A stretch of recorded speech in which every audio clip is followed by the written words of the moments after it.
Today,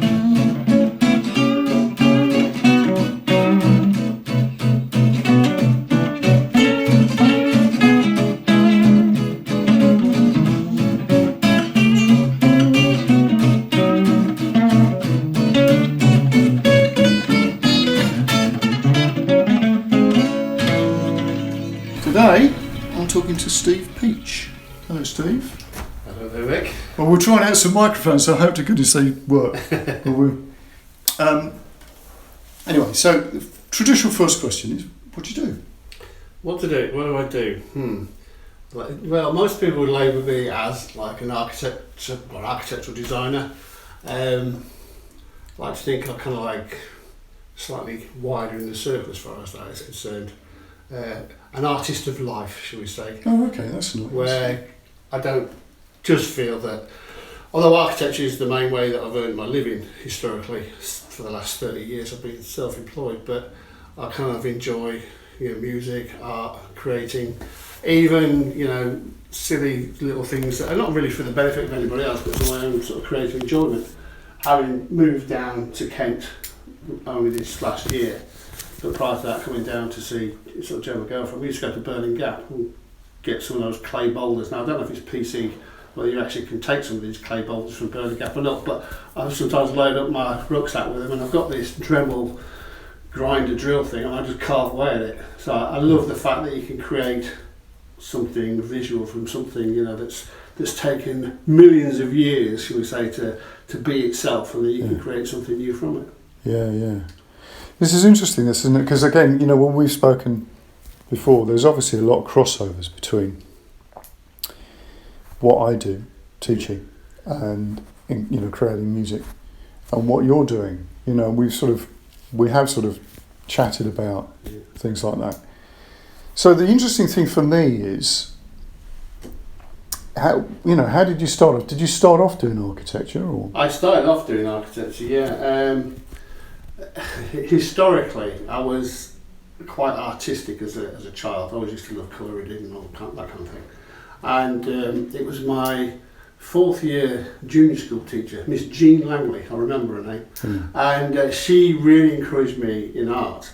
And I remember doing my first oil painting about, it was just after I came back from America, so like 10, 11. And my grandparents had it in pride of place in their little council house in Birmingham. And from that point on, I just loved sort of like drawing and painting. And my father was a very, very talented draftsman. He worked for ICI, and we worked and lived abroad as well. He worked and lived abroad as well. And but he never developed his creative skill, which he really had, other than being an absolutely fantastic, neat, precise draftsman. And quite honestly, the best draftsman I've ever seen. And so he was an only child. His parents kind of like forced him down this avenue of being a draftsman. Worked in Birmingham, and I was always kind of like creative, if you like, and I didn't really want to be forced into a kind of like a rigorous thing. So I thought when I was doing my A-levels, I was doing art and English literature, so I was thinking of doing something around those lines.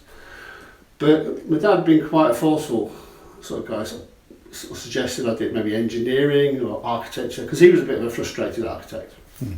And so I had this, again, if you want to talk about interesting things, dualities. I'm a complete trying to find this balance all the time. And I had two career choices. One, I was going to go in the Royal Navy as an officer, and the other one, I was going to go and do architecture.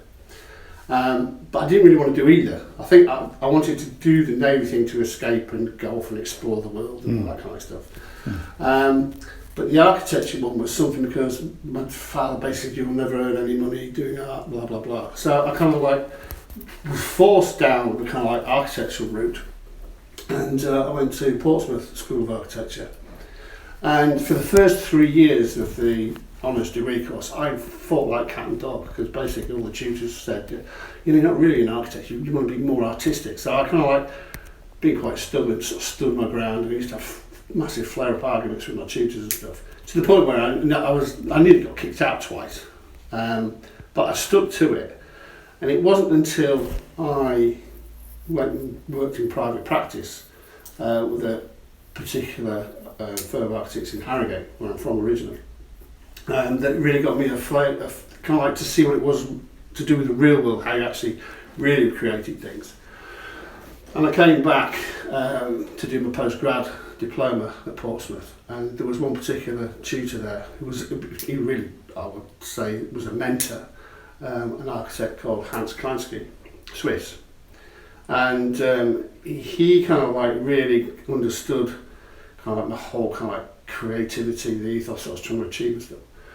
And always, and just as a side to talk about something we've talked about, it was filling the space that we talked about. And sometimes obviously architecture is about filling the space, but also it's the space between things, between rooms, between buildings and all that kind of stuff, which is important. So I kind of got into this sort of conceptual stuff basically around phenomenology.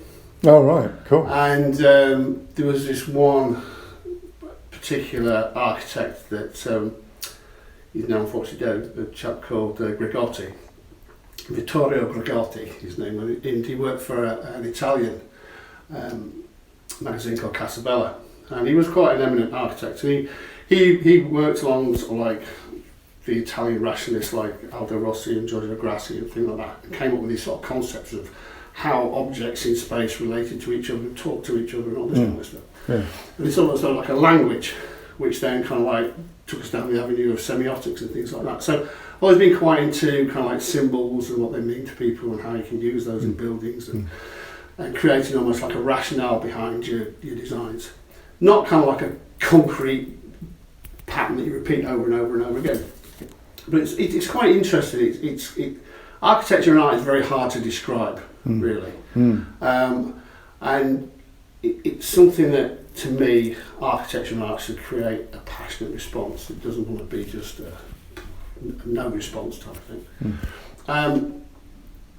But it's a bit long way to answer your question. But so I kind of thought architecture, really. And I kind of went, again, after I'd finished at Portsmouth, I wasn't in a good place then because unfortunately my father died, and I was only like 26 when I finished. So I had a very short period of time between finishing the education and actually going to sort of like real practice. And I went to live in Bath, which I'd always admired, architecturally. And Lovely place. Yeah. And I thought I'd found my kind of like niche because, like, again, if you're going to call me a romantic, if you like, in my outlook on most things, the thought, the daily walk down Great Pulteney Street, not Bathwick Hill to where the offices were, so Sydney buildings, was almost like being on a stage set every day. And again, that brings me to a kind of like parallel thing, because I always think life and art and all that is a bit of a stage set. It's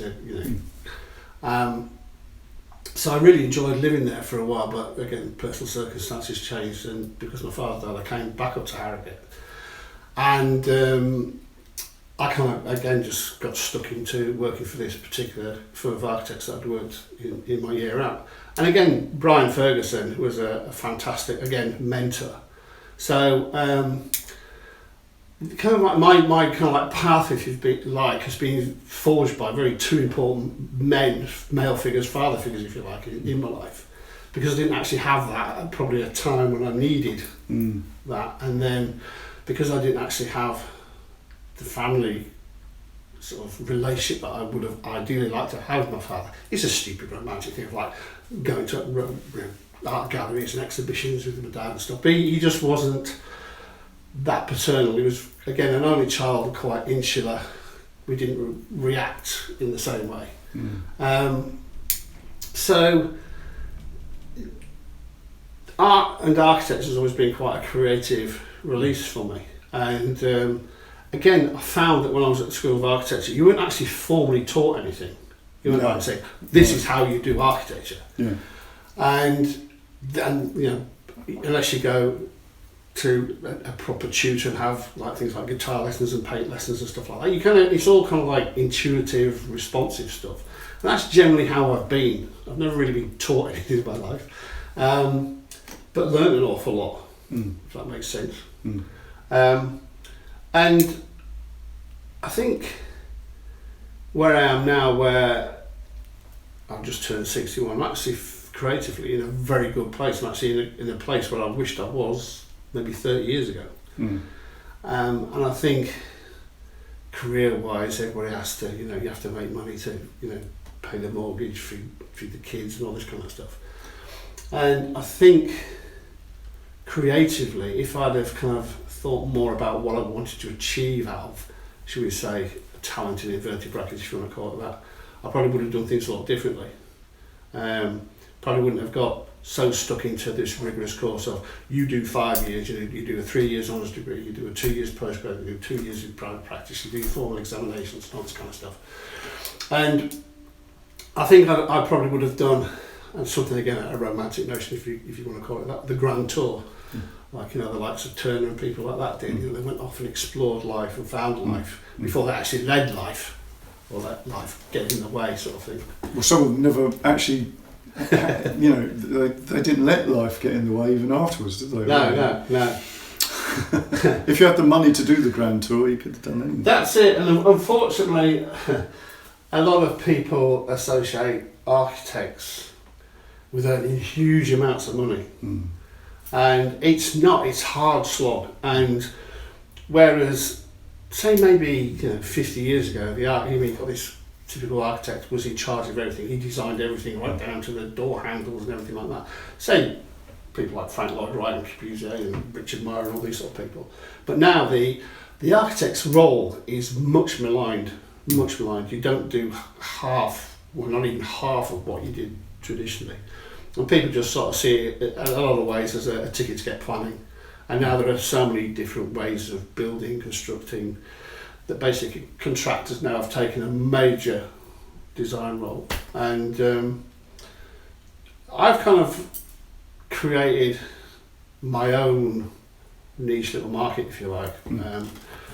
Generally in residential work, which tends to be not the norm. It tends to be like quite complicated projects, and we've talked about sort of projects that do like, putting a living pod inside a Grade 2 listed church and bringing back to life some completely ruined buildings that again have got a Grade 2 listed tag but nobody's ever bothered to actually do anything with them. So sometimes I feel what I've done is kind of conserved and given new life to buildings as well that otherwise would have just been demolished, and I quite like that. It's almost like the marrying of two. It's not just demolition and start again on a clean blank piece of paper.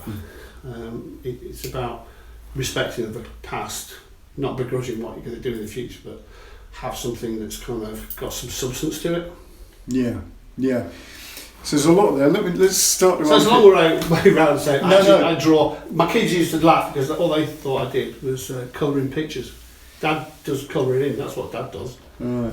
So basically it's a long way of saying, I actually draw buildings. I was interested when you were talking about your father being a draftsman, Yeah. Because when I was at school, we used to do technical drawing. And of course, that is so, back in the day, was so precise. Mm-hmm.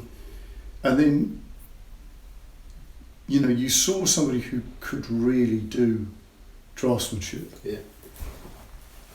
And it was incredible, especially like when you look at old books. Yeah, incredible. Even that drawing on the wall there. Yeah, exactly. I love that. And luckily, I'm of the age. I remember we didn't even have computers at School of Architecture. It was all hand drawn. You draw it in pencil first. You do a rotary in 1.18, then maybe a 3, and then a 5, and you colour it in and stuff like that. So I actually learnt my craft, kind of like the old way. Yeah. And I think as we've explained before, you get the School of Architecture students now, or any sort of student now, but the 3D sort of CAD packages that you can get, it enables you to do anything. I've likened it like somebody like an architect like Frank Gehry, for instance. His buildings look like, you've actually made a crumpled up piece of aluminium into a real kind of like building. And kind of the software packages can do that. Now, in days gone by, I don't mean just, in the 80s when I was at School of Architecture, but prior to that, everything was drawn by hand. And you had these great swathes of technicians in offices drawing. So being able to do technical drawing is a real art. And I remember again, my technical drawing tutor at school, Dick Phillips he was called, my best mark was, I got an A in O-level at technical drawing, and what Dick told me when we went back to the kind of like year 2000 school reunion is that they used to get my technical drawings and change the date every year and put it up on the wall as a kind of like example of how it should be done. So for me, and I didn't know that, but he told me that. So the kind of like the technical drawing and the kind of like rigour of doing the technical drawing, which obviously was, I guess, inherited from my father's skills. It was kind of like there in my blood. Yeah. And I do still now thoroughly enjoy just drawing by hand, little sketches. And I've still got a drawing board, so I draw on a drawing board. But necessity, just for economics, if you have to change drawings, it's so much easier to go click, click, bush. And Yeah. Right. What we used to do is get a razor blade, scratch it out with ink, then rub it with a blue rubber. Well, obviously tracing paper's only so thin, and you'd have to do the old drawing again sometimes. So, yeah, sorry I jumped in there. No, this is good, because it's this sort of thing of, because again, I draw the comparisons with playing a musical instrument where you couldn't just go out and buy the music book. No. Or you couldn't go on YouTube and find out how somebody played something. So there was a sort of a rigour about how you learnt something. And I think the point that I'm sort of getting at here is there's something about how the brain creates patterns of seeing because of that, or patterns of hearing, that then build into your skill set. And obviously technology makes life a lot easier, but we don't necessarily have the skill sets. Absolutely. So here's the thing. When you haven't got the skill set, it doesn't enable you to create the things that you could do, because everything's predicated on technology. So there's lots of examples of this. Here, I'm going to bring something in sort of left field. I do a lot of foraging, and not because I want to live off mushrooms or something like that. It's not to do with that. The fact that you have to spend time all year round observing in order to be able to go to the place that you can find whatever it is at a particular time of year. Yeah. So, you're looking at places that and it's not just a year-round thing. It's going round the cycle all the time, and it embeds you into a way of thinking that's completely natural. And what I've noticed about that is I start to see things that got nothing to do with foraging, where I observe things and spot things that I wouldn't have spotted before, because you've got a different way of seeing and relating to things. Now, I think that is true with the ability to do, draftsmanship, and what that enables you to do as a creative artist. Put that in, just in the same way as discovering things about a musical instrument for yourself by observation, or listening or whatever, that you don't get just by coming in with all the gear and all the stuff that just takes all of that stuff out of the way. And because it's time consuming. Because that's the thing with all of those things, they are time consuming. That's it, But it's that consumption of time that does something to the mind, I think. Yes. And the capacity to think. Again, the technology, if you like, has enabled things to be produced obviously quicker, and these days, I mean, you've got machines for living in now, because everything be produced in a factory. It can be all bolted together, hooked up, and it's gone. It's like a car now.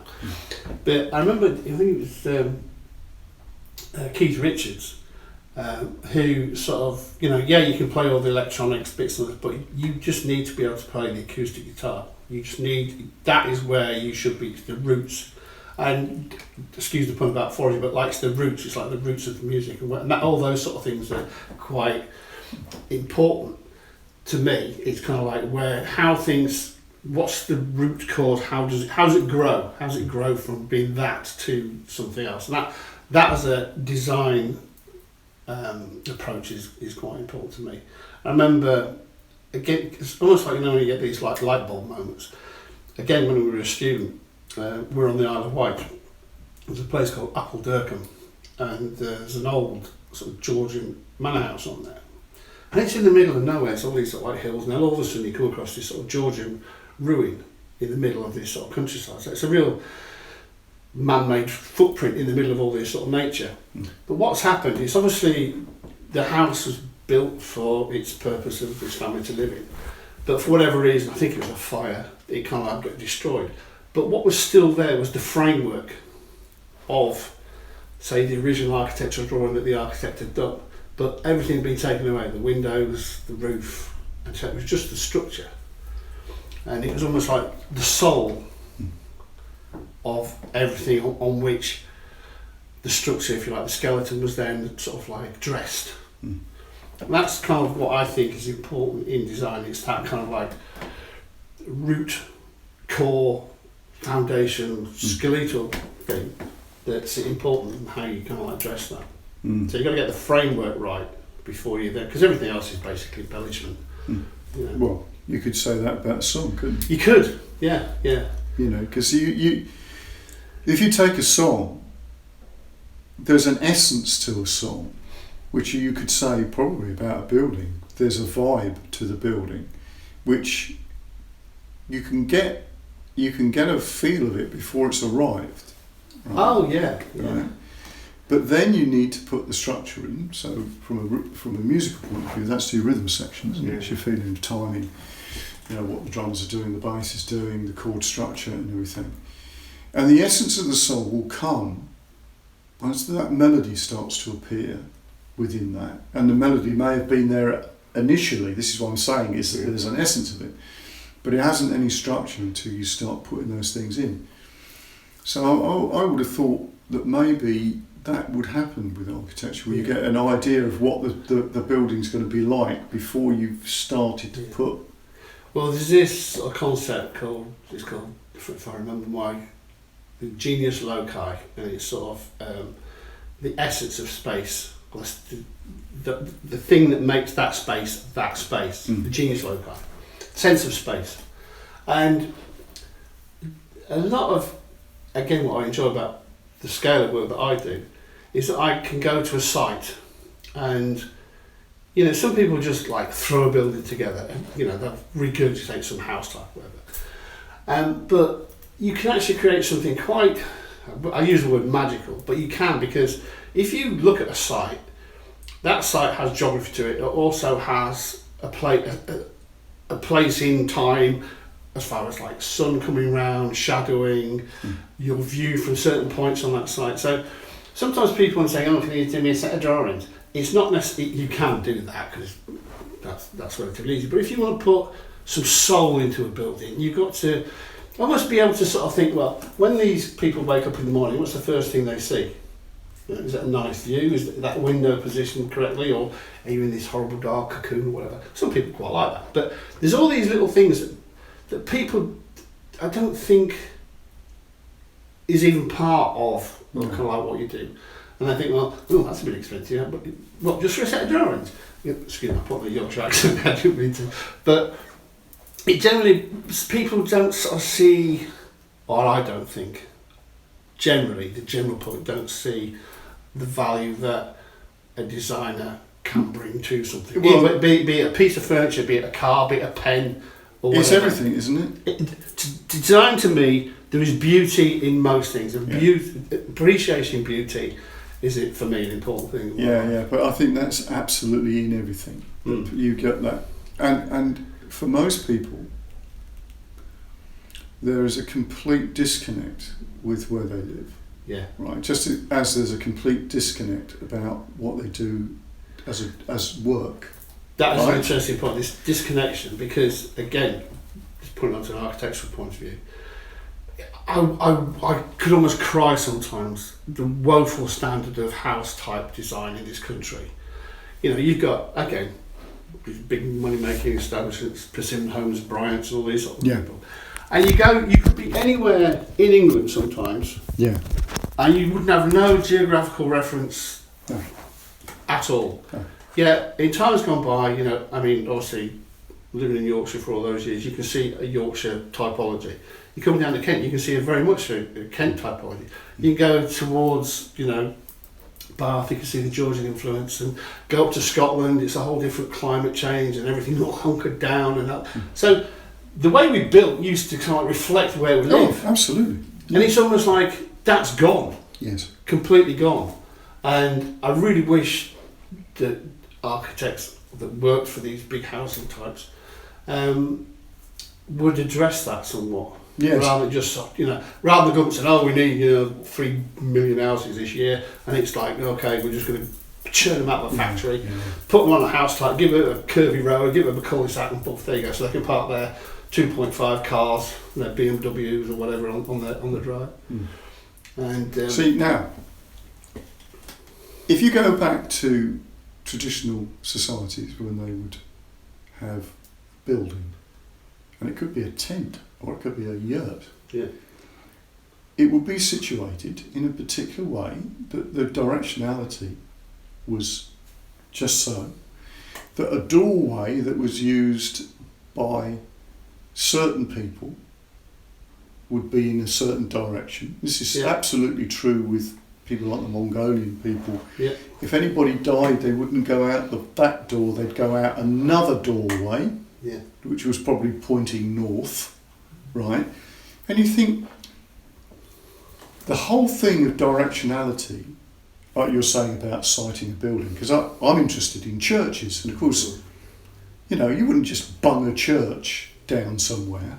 You would have it situated in a particular way that fitted with the landscape, that would, made use of a natural underground well or something in order to have a font and all the rest of it, right? And of course, if you go back far enough, then it would be situated in such a way that because a lot of churches are built in the form of a cross, right? So you would have the north and the south. Absolutely. And you think, if that has been traditionally how we've lived for millennia, what the hell's going on with us? Yeah. And you sort of go, well, no, it is necessary, because if people thought the whole point about directionality did something to you, right? Because I'm sure that's what people thought. You wouldn't necessarily point your head in a particular direction when you were sleeping. I don't know, it's that like the feng shui, sort of like. Yeah. Because, we reference feng shui as a thing. But I mean, that was obviously going on here. But they wouldn't have called it feng shui because they didn't know what the hell that meant. But they had their own way of thinking about directions, because I've often sort of thought about this. Somebody, and I did write about this, somebody actually came up with the idea of a direction. Because if you lived as an animal out in the wild, why would you, what the fuck, what is a direction? It's nonsense. It's nonsense to it, But of course it's not nonsense to us, because we ended up realising that we had to navigate a land. And of course, if you think about the Aboriginal people, they did that by song, right? A song line. And a song line is it's not just a song, and it's not just a map. It's also about what that land is relative to you being there and your ancestors and everything else that lived in the land that were also spirits of the land and the rest of it. So we've got this sort of thing of being utterly embedded in the land and where we lived and all the rest of it. And now we get to a point we have no idea. No, exactly.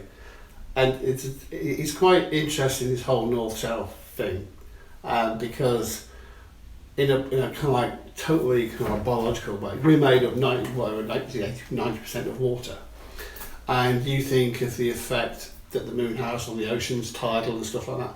And I think do we get affected in that, the moon cycle, say? The fact that we are water, are we affected in moods, in direction? Do we feel more comfortable at a certain time when the moon's in a certain rising in a certain position? I don't know. That's something that I've never really looked into. But the fact that the planet is affected so much by the rising tides and everything like that. But the thing is that interesting, like churches on the north, east, west axis or whatever. Nature has no direction, like you say. That's right. And what we are trying to do is make sense of nature, where nature has no sense. It grows. It has an organic element to it, and that's something that a lot of architects try to look at when they refer to buildings and structures, especially the strength in root systems and the way that leaf structure works and things like that for canopies and things. And nature is the best architect.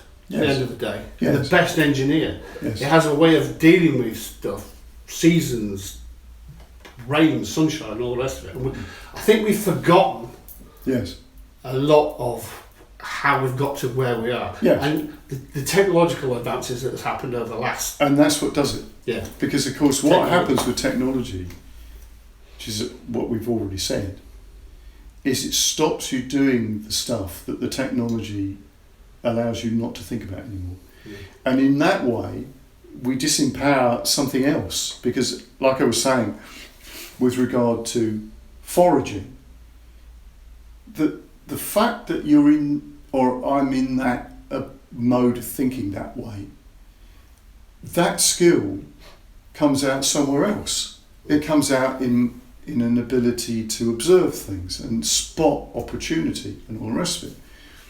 So it's not to do with the foraging, but the skill is transferable. Now, what I'm saying is that's a lot to do with observation as well. Yes, it is. But the thing that technology robs us of in return for time is those skills that could be useful somewhere else, which we don't have, because we're not good problem solvers anymore, right?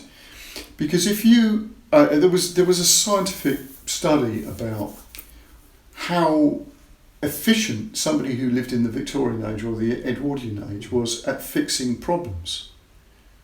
And they were obviously much better than us, because you couldn't just go out and buy the thing that had broken. You had to learn. Mend. Yeah, you had to mend.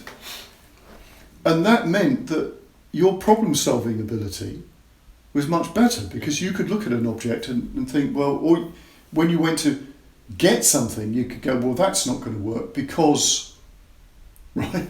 You could see inherent problems. But it was also, you almost had to have a far better skill set that most people have today. Yeah, well, that's what I'm saying. And I'll just, again, go back, say just as a church reference, to the great cathedrals that were being built, the English Gothic sort of period. When you think these immense structures built out of stone, so delicate, but get so strong. But these weren't created by some CAD package, or you put a computer and you pushed a lump of stone through some milling machine and it came out. This is some little guy, no electricity, with a hammer and a chisel going tick, tick, tick, tick, tick, tick, exactly. to create that natural. You can't get that now. No. And that's, I think, what has happened with technology. Don't get me wrong, technology has helped an awful lot. No, I think in actual fact it's probably good not to put the caveats in here, because in actual fact that is a problem. Now, I'm not saying I don't want to go back without the technology, because the problem is once you've learnt the technology, it is in fact it's what myths have always told us, that when you get whoever it is, Hermes gives you this, or Thoth gives you that, there's a deal. It's the devil's deal, right? It's or in folklore, the fairy give you this skill, but in return for that skill, they want this. Penalty. There is a penalty. And that is the story of technology, right? Because if you were a hunter-gatherer, and I've made this reference before, but if you were a hunter-gatherer person, not only were you skilled at being able to hunt the thing, you also made the bloody bow and arrow and you made the glue, and you fletched the arrow, and all the rest of it, and you straightened the wood, and you made the cordage. You couldn't go and buy a bit of bowstring. You made everything. So somebody like that, who could see opportunity, and again I've referenced this thing about the human who looked at a spider's web and went, we could use that to catch fish. Now that is unbelievable genius. Being able to transfer an idea across, which again is what I'm saying about which again based in nature. Yes. So when you talk about directionality in nature, because actually there is a form of directionality, of course, because the sun comes up in a particular place. It comes up in the east, goes across and then sets in the west, which means that if you've got a tree that is exposed, the sunlight is coming in from the south side, there's more growth on that side than there is on the north. So somebody who's naturally navigating could look at something and go, right, well that's obviously, then they could, even if there was no sun, they would know which way north was. So there is a directionality. But of course what we've done, and we do this all the time, we take something and then make a set of rules that actually isn't where it came from. And we do this with music, of course. We take sound and we make a scale out of it, right? Which, of course, if you think about it, there is no scale in, it's a cacophony of sound that's happening all the time. But we've taken something and formalised it and then made it our own. And we're very, very good at doing that. But in the process of doing that, we've lost where it came from. And I'm just looking at this and pondering with what you're saying, how far we can go on every level where we've lost touch with the essence of what it is we spotted in the first place. Does that make sense? It does, yeah. It's that core, it's that seed. And again, this is a simple analogy, from oak trees, grow from tiny little acorns, and you think of the root of what that acorn is, and then the structure, the fibrous structure, the rings, the almost the protective coat of the bark, and how many trees and the kind of foundations that they have to put down to enable this longevity to happen. So from being a tiny little seed, so again, now we can create that technology or create those seeds electronically all over the place. It's a different age. Yes, and of course what it's lost. And if I could just jump in, there's a different level of humanity. As well. There's a lot of people don't care where stuff comes from anymore. No. They don't care how it's been. Well, that's effectively what I'm saying. Is that we've lost the fact of what was spotted at the beginning that gave rise to that, and we don't care about that. Now, what I'm saying, and I'm only pondering this because there's no answer to this. No. But it's not 42, like I thought it was. Well, it might well be actually, but it's the idea that how far do we go where we become so removed from that initial thought that we end up starving because we've lost that final link? Well, again, we've only got limited time to cover various subjects, but it's almost as if we've stopped thinking that at some point the planet is going to go no more. And I know, the way the planet is being affected environmentally and climate and all that kind of stuff.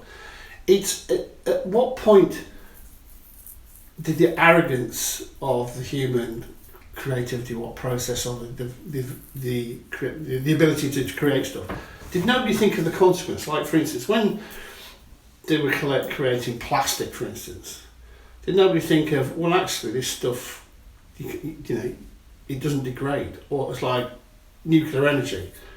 We create this power, but what do we do? We dump it in the ocean, radioactive waste, which has got hundreds of years of life. Did nobody think what the consequence? And that's something that I think is something I try to think about. It's consequences of your actions. Yeah. Yeah. And it's got dirty. Whereas, and I know, again, civilizations have kind of like created, expanded, taken over places and all the rest of it. And then there's been some core of that particular civilization, like the Romans. I mean, the Romans were the biggest empire in the world at one point. Then they got called back to back to Rome, where it was supposed to be the centre of the world or whatever. And we've got all these different civilizations, the Chinese, the Russians, the Americans, all creating their own little kind of like worlds and their technologies. But it's kind of like, maybe I think it should have the concept of globalization or kind of like global concern shouldn't be sort of like knocking on our door now. Why wasn't that thought about? Well, people had said it, and people had come up with the data in the 70s. Yeah. And that was the time there was an opportunity.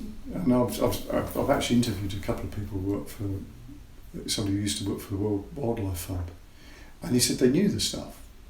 There's all that, but there's no political imperative, and there's certainly no financial imperative that anything should be done. And of course, that's what we do. Nobody sees the consequence. And again, going back to the whole idea of myth, they never do. Because that's always the story, isn't it? That nobody ever sees the consequence of that. They take it as hubris, right? In like, if you like the Greek myths, it's always like the hubris of people that actually lead them to their downfall.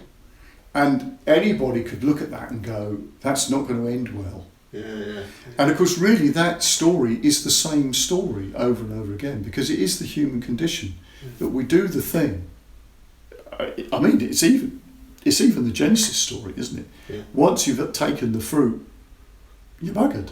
Yeah. Because you're not just sitting inside the parameters of what the human animal would have done. And of course, really, that's part of our seed, our acorn.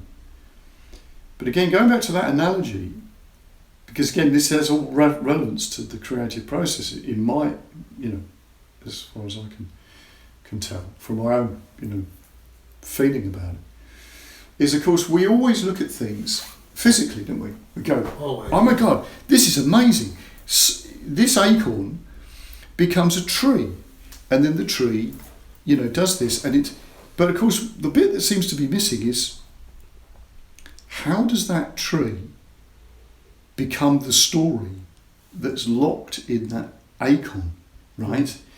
And that acorn is also talking to the whole of the ecosystem that it's actually involved in. Because you know what it's like if you've done any gardening. If you bring a plant in from a nursery centre and you stick it in the ground, it probably dies unless you do a lot of work to try and get that to. And yet something can come in from the outside, dropped by a bird. Yeah. And it's almost like the bird is the homing, acts as the thing for the homing beacon, if you like, to get that seed into the ground just there. And that, what we would term as a weed, will come up and outgrow everything else that's in that. It's funny, it's like that 70s sort of expression, shit happens, man. Yeah. It's like, well, shit causes stuff to happen. So exactly, but that it seems to be there's this sort of homing device within nature that suddenly the thing that can grow there just appears there, and you go like, well, that's a miracle. But it's a bloody miracle. But again, that's an interesting in itself, because I take the dog Brian through Knoll Park generally on his daily walk, and there are oak trees which have been there for centuries, absolute centuries. I mean, Henry VIII used to hunt through there, for God's sake. And you think of the acorns that fall, but they don't all grow. No. And it's like, we are the result of, millions of sperm. Exactly. It's just that for whatever reason, at that point in time, that one seed, that one plant, whatever, can grow. Yes. Unfortunately, not everybody, thank God, that every seed doesn't grow, because we just couldn't cope with it all. But it's interesting what makes, it's almost again, I'm going to go too deep, it's what makes that particular condition at that particular time work. It's interesting. It is. So sort of take that back to the thing about architecture then. Because then, you've got a situation where, like you're talking about cathedrals and, even old churches. I mean, we're lucky here to have such extraordinary buildings that are so ancient, And I've been doing a lot of sort of walks along sort of pilgrimage trails and on the South Downs, and of course you bump into, a 12th century church, and then there's another one, and they are mind-boggling. And you sort of look at that and you go, now this is interesting. Is that our equivalent of that one acorn out of potentially all those buildings that could have been, and over time in that village, that didn't survive or just didn't happen? Well, again, in an architectural sense, the Vitruvius, it's like the primitive hut kind of like concept. It's that first need for shelter that man had, and how he basically formed it. He formed it out of branches and he put earth against it and he got in underneath it, so it was a pediment sort of like shape.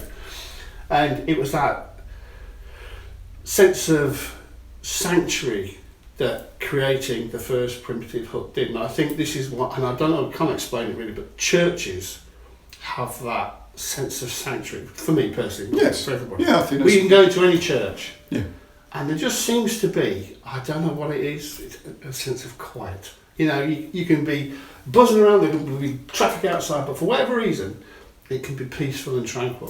It doesn't matter what denomination we are, because I've been to churches in Greece, I've been to churches in America, I've been to churches up in Scotland, but there's always, to me, personally, a sense of sanctuary and a sense of... It's almost as if time stops for a little bit. And I think that is a concept, is what people are wanting in their own houses. Yes, I think that's a good point, actually. I think it's a really good point. There's this chaos that goes on around outside, but we close that door. Yeah, in your home. Ideally, and again, maybe overly conceptualising things or trying to not think of all the kind of like, do you get that if you close your door on a block of flats? I don't know. These big tower. I'm not sure if you do. See, because that's something that I was aware of very early in my life, that I needed a place. Because obviously, you go through a period of time where you live in different places. Sure. But I needed a place that I came in and I shut a door, and this was my space. Yeah. And if I didn't have that, I didn't feel good at all. Yeah. And I realised that was something that I desperately needed. Now, I don't know if that's for everyone, because I don't know, I'm not everyone. But I would say that you probably do need that. Yeah. Which is what you're saying. Yeah. Isn't it? And again, it goes down to maybe a bit of a childhood analogy here that, if you've had bad nightmares, what do? You pull the covers over your top of your head because you want to feel safe, you want to feel some sort of sense of cover, protection. Yeah. And for me, that's what the idea of building or house is. It's that sense of protection that gives you, where you can, and again, everybody's a little nucleus family, there's the people that you interact with. So basically the idea of home to me is a protection, where you can feel safe, sleep, recharge, enjoy the company, and then you go out into this sort of mad foray of kind of nonsense that we call civilization. Yeah, because for me, I see you having the need for a space, and it sounds weird, but I like being out in the open. Like, I love just being again, coming a romantic old fat, but like standing in the field of sunflowers, and the fact that the sunflowers all there, all standing to attention, but basically the faces are all turned towards the sun. Yeah, and of course you see that with dandelions. Yeah, exactly. Yeah. You see as the sun goes round, and at a certain time they will shut up because there's not enough. It's time. The sun's going, and it's before the sun's gone. So that they'll close down. So you're thinking, we are totally, we're living in an environment that obviously is completely alive to everything going on. You're talking about the thing about protection. because a couple of things that sprung to mind there. I mean, if you're in a situation where you feel threatened, the first thing is you cover your head. Yeah. So the idea is that is a vulnerable space, and you need something over the top of you to protect. So this is us intellectualising the desire for safety, and what you would do in a building above you. Of course, people used to do interesting things in the space above them. Yeah. They'd hang things that would be sort of protective and all the rest of it. And I think, again, this speaks to us of a lot of things. If you live in a block of flats with people above you, who are they? Well, this is it, and it's this another concept as well. It's this kind of like contact with the ground. Yes. We as humans, obviously we respond to gravity. We're not birds. We haven't got that. And then again, the ability to soar like an eagle is just like, as a concept, is what a lot of people want to escape, want to be as a bird. But we are anchors to the ground, and for me, these tower blocks and like places like Twin Towers in America, and I mean that in itself was such a horrible human tragedy. The fact that people were prepared to throw themselves out, 9/11, out of that, because they had nowhere else to go, and they knew that the only thing that would happen was they were back in contact with the ground. Obviously, it completely annihilated them because we've just splat everywhere. But it's this needing to be in touch with the ground. And I think if we get too far off the ground, we lose that sense of being grounded. And you can use that as a metaphor for all sorts of things. Yes, you can. Yeah. You can. So, as I say, I thought this would be an interesting conversation because of the fact that there's so many important issues about how we think and where we live and how we see the world affects us in ways that we are not really aware of. I would say, there's a lot of things going on within society, lots of mental illness, depression, all the rest of it. How much of that would you say is directly to do with? I think mental illness can have an awful lot to do with the environment in which you're living in. We all want sunlight, we all want a view, we all want some sort of feeling of contact with our environment. But I think urban spaces are totally different from the type of place where I would like to live. I feel, say big places like London, I actually kind of like get a bit claustrophobic in them sort of places because I just think the more people that are around, the less human it feels. Oh God, yeah. Yeah. And that's weird, isn't it? It is, and it's like we all have, the human has this need to cluster. I call it clustering. We are obviously individual beings ourselves, but obviously we have the need for partnership, and then we not everybody has the need to procreate, but we all seem to procreate, and then we seem to then live in a kind of like street, and then we live in a town or a village, and then we live in a city, and it's like this constant expansion of humans of as if it's a good idea. Yeah. And I'm not convinced that it is, with regard to stuff like this, because it's almost like, when you get this thing about, this is the first time that more people live in cities than live, as if it's a good thing. Yeah. And I don't think it is. This idea of centralising things so that it's easy to deal with, societies and, clearing up rubbish and all the rest of it, as if it, getting everybody together in the one big place in order to make life easier. And we've obviously done this for a long time because of cities. If you go back to Mesopotamia or the Far East or whatever, or even South America, where you'd get a high concentration of people living in one place. And that seems to be obviously to do with agriculture as one point, because they're not obviously people moving around Mm. anymore. And then you get this sort of mismatch with the nomads. You know, if you think about that sort of thing that went on for a long time, where you'd got... Well, historically, that's what we did. Yeah, yeah. But you've got that thing of the people who then suddenly live in cities, and then the people who don't.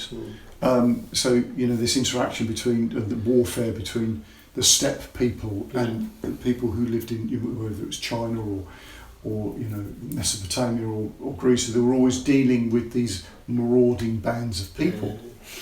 And you look at that and you think, this gradual thing into the modern age, where you get people not liking gypsies and not liking travellers and not liking people who are the rootless people, as if they're...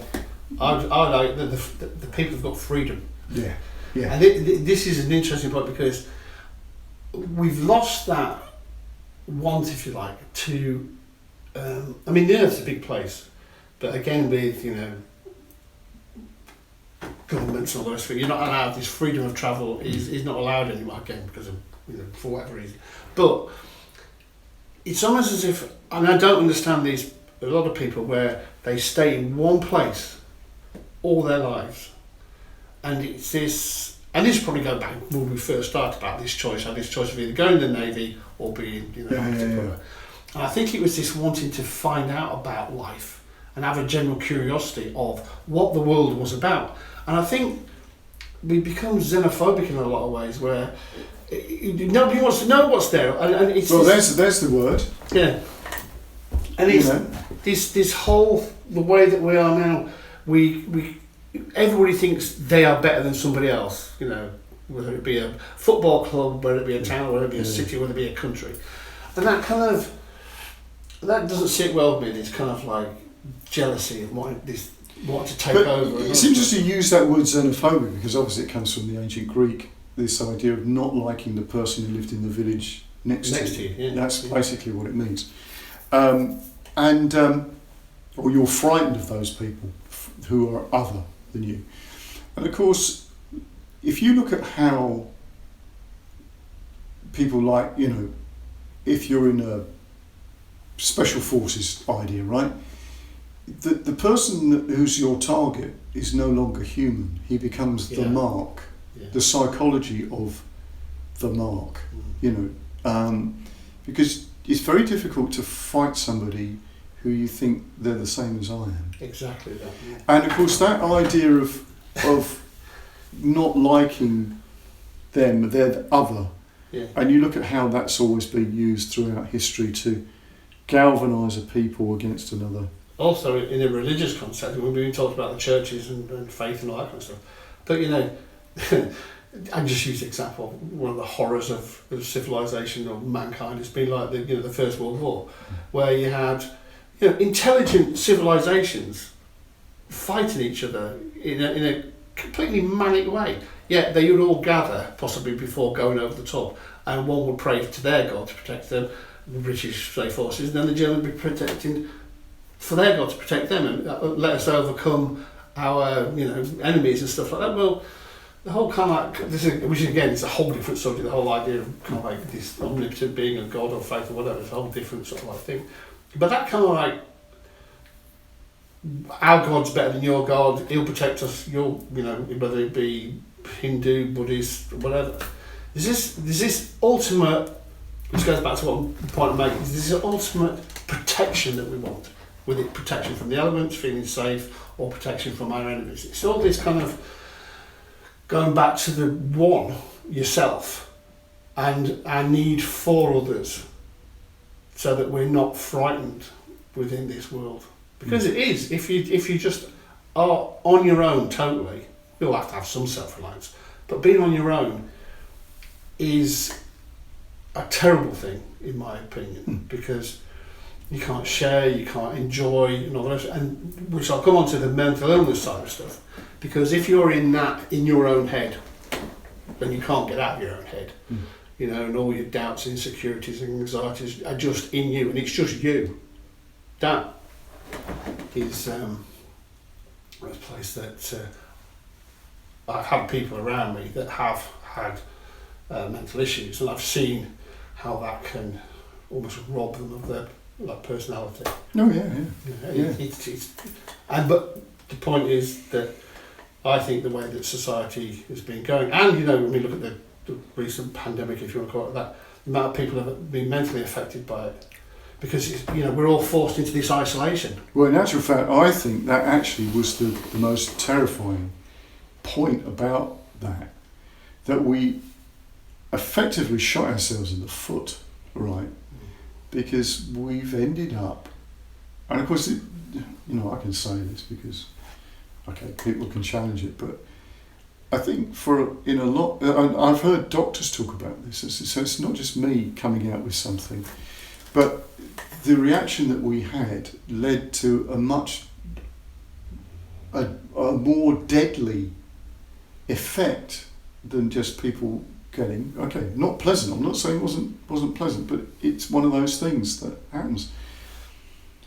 But the isolation that was caused, and the fact that you couldn't attend a funeral of somebody, family members, you go like, that is just almost... You could, but the thing is, you were almost forced because the government said you couldn't do it. And this is the other thing, again, we could talk for hours about this, but being told what to do. Yes, yeah. I'm not very good at being told what to do. And I'm a bit of a maverick in that respect. We were told not to go out. Well, I actually went out in my hometown, Harrogate, and there was nobody there. No. It's like there's a film Legend on with Will Smith, and he thinks he's he's one of the only people that's walking around because everybody else has become mutant by some virus, funny enough. Yeah. And it was like, this isn't nice. This feeling of complete isolation. Yet we were forced. Our governments tell us to do it because, again, it's out of a lack of knowledge and a lack of understanding. Or was it? I don't know, because our mind can start creating stories off all this kind of stuff. But fundamentally, it kind of like illustrated that it's not fun to be alone. No. Whether it's in your own head. I mean, yes, we all need space sometimes, and that sense of to feel good about yourself. Again, you can do that by just being by yourself. But being on your own for a long period of time is not good. No. But yeah, it's got to be because of subjects. But it's this notion of religion to me is ultimately the world's a scary place, and you just need that something that's almost tangible that you can reach out to for comfort, and that can be in a lot of things, with people, with environments, with places. Why do we like certain places? For instance, why do we always think, "Oh, it's my favourite place to go," or "That's my favourite colour"? Or it's these, again, it's all very interesting. What makes you think certain things are better than others? Yes. What makes one person like that type of music and that. Yeah. I mean, something that we talked about, which I really thought, that's probably really why I like that. It's this kind of sense of heartbeat, and the blues. Especially, it's the heartbeat, that sort of like. And jazz is like a heartbeat on LSD or something like that. It's all over the place, and we need that quiet rhythm in life, which almost keeps us going. And I think music has that ability, and art, and our environment, to make us not feel as lonely as possibly could do. I think that's a very good spot to start there. I'll put some things in the show notes because your website's good fun. Okay. So, yeah. That was again. I did that to demonstrate that one person can be a lot of things. And I mean, I'm fortunate. I mean, again, I look at it in one regard. Who am I? Funny enough, this analogy of the forbidden fruit, but obviously being a peach, fruit is kind of like called to my name and stuff. Half stone, perhaps. But the fact that people entrust me or my ability to create spaces and have paid me money, quite a lot of money sometimes, for me to be trusted with what I do to give them something that they want. And that's kind of like quite grounding. Yes. Sense of responsibility. And I think, again, that is something we need to maintain, a sense of responsibility to ourselves and to others. Yeah. And I think that, I can sound like too old fart stuff, but that's what worries me. It's this kind of like sense of responsibility for a lot of things that seems to be diminished. Yes, I think that's a good point. Yeah, because nobody wants to stand up. Look at Boris Johnson and all people in government. But it's our lives it's affecting. But what the answer is, my friend, I have no idea. No, I don't think there are answers. It's just actually posing better questions about things. So yeah, it was great, Steve. Brilliant fun. That.